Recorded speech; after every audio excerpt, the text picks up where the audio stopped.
Welcome. It is a gorgeous day. It is November 22nd, I believe, 2006, and you're watching Fairfield Public Access Television. I'm Susan Kessel, and we're with Nan Cameron. Welcome. Thank you.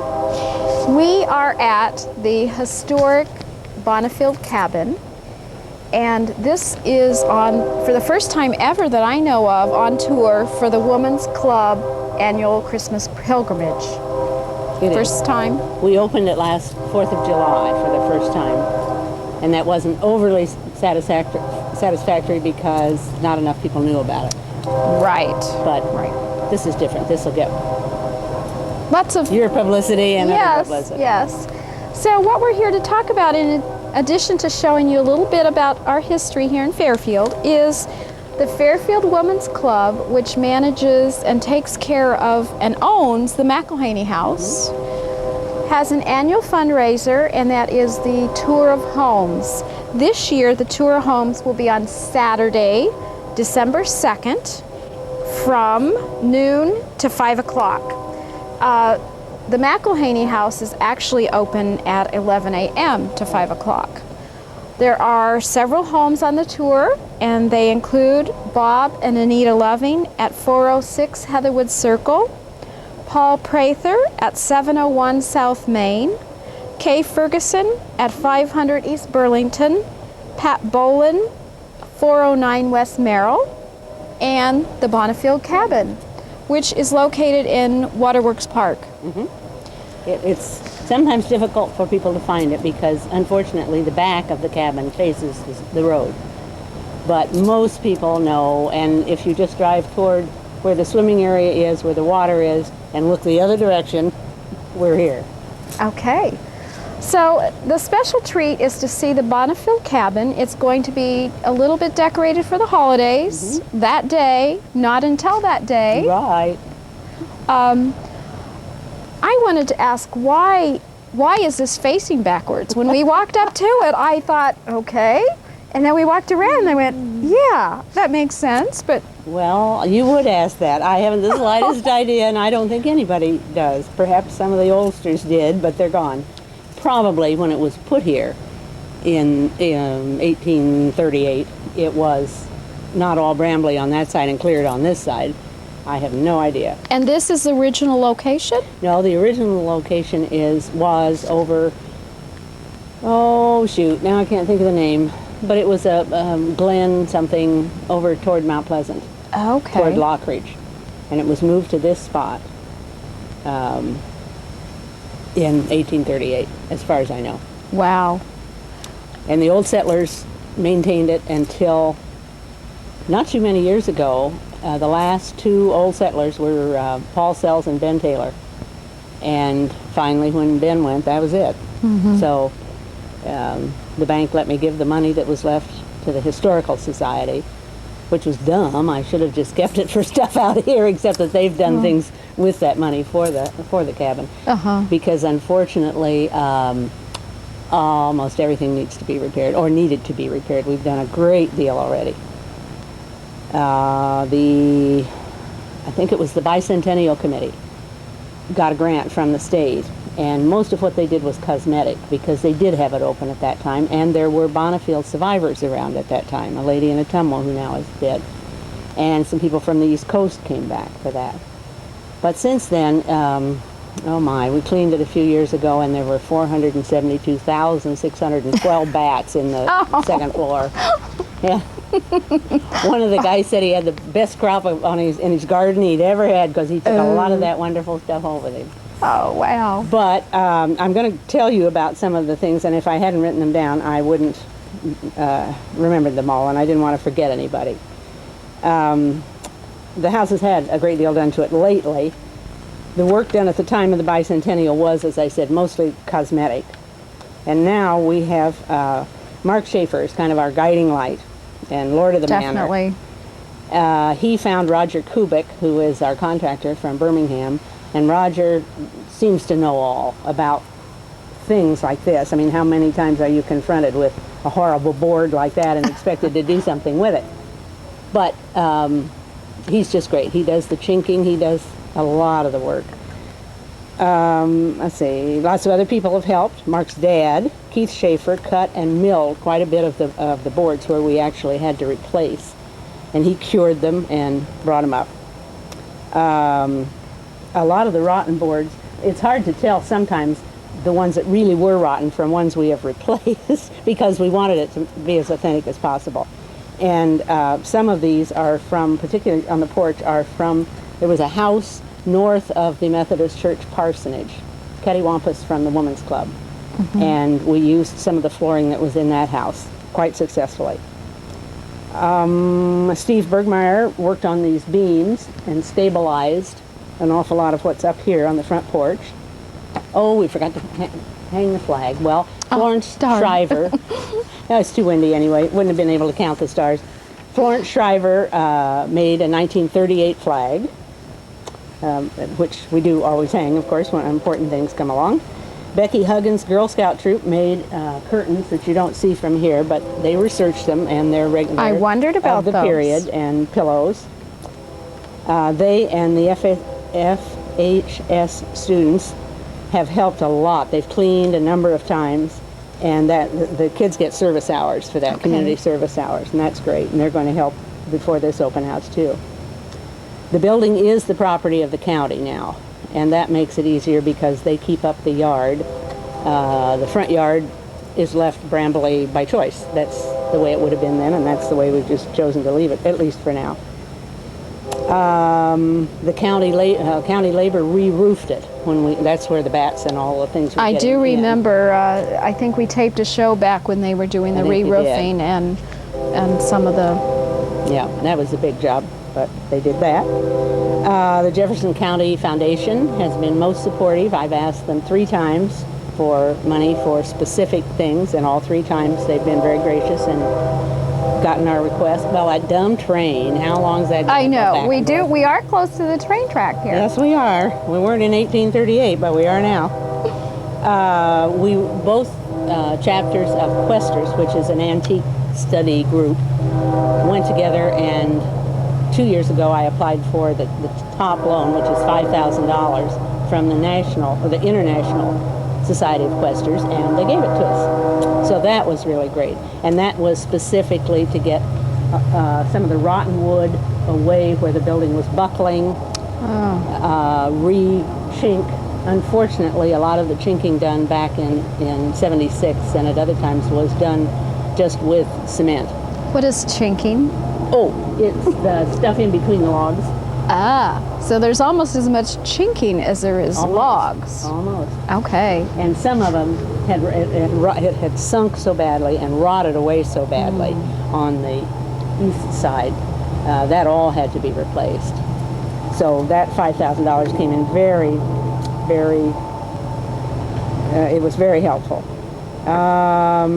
Let's see, we've added heating and an electric log. That's our most recent thing. That was a surprise to me. Thank you, Mark. And the local DAR gave, they folded their tent and stole away into the night, and they gave us the remainder of their money. It was $400 and some, so that paid for the log and some of the other things. We had a federal HRDP grant for preservation, which helped greatly. Don't tell me what that is. Ask me. I'm the biggest idea.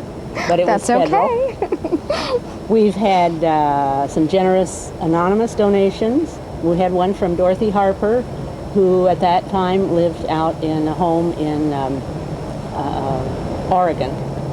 And she and I got a correspondence going, and unfortunately then she passed away, but she was very interested in it. She used to live here. And then there have been lots of smaller donations too. And the Questers, we have a dinner once a year together, and all chip in a little money at that time, and we just had that last week. So we raise money here and there, not in very big amounts, but the best we can do. Inside right now, there's not much to look at because we don't keep anything of any great value here. We can't secure the building well enough. But at noon on Saturday, December 2nd, you may come and look at the things, and there'll be all kinds of things that you should look at. For instance, the liner paper in the corner cupboard is a reprint of a newspaper from the spring of when did Lincoln die? 1865. Oh, fun. And so, it's a reprint, but that's fun.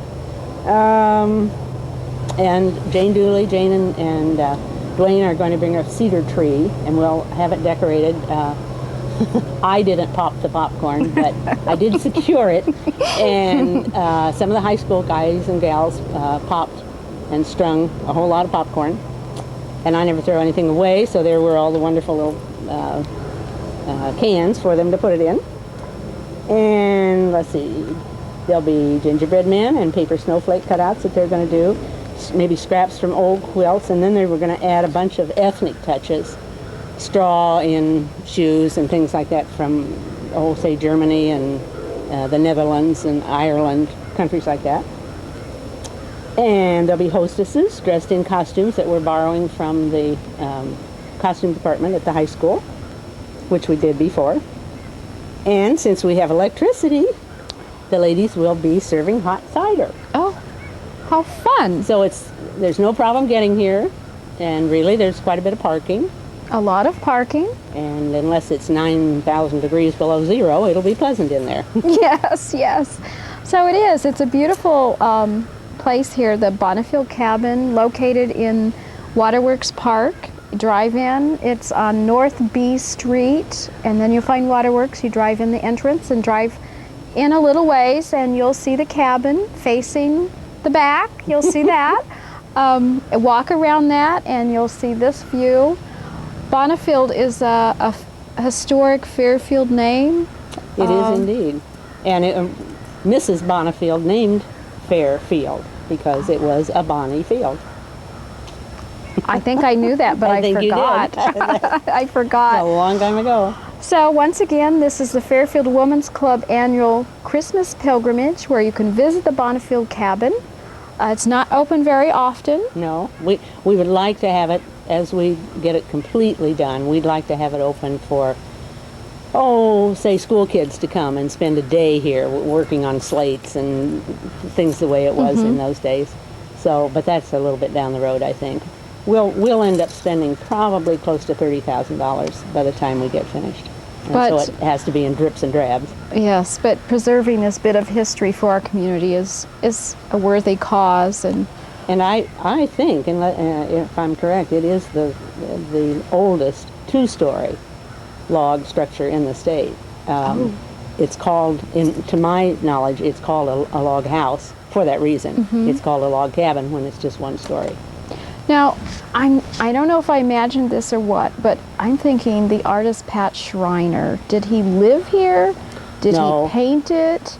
No, he lived in a log cabin that was down on South Court or B or someplace in there. I've seen it.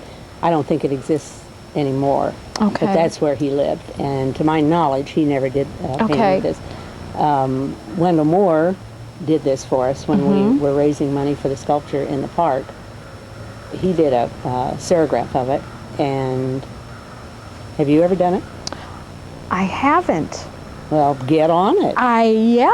I'll add that to my list. Since you have such a short list of things to do.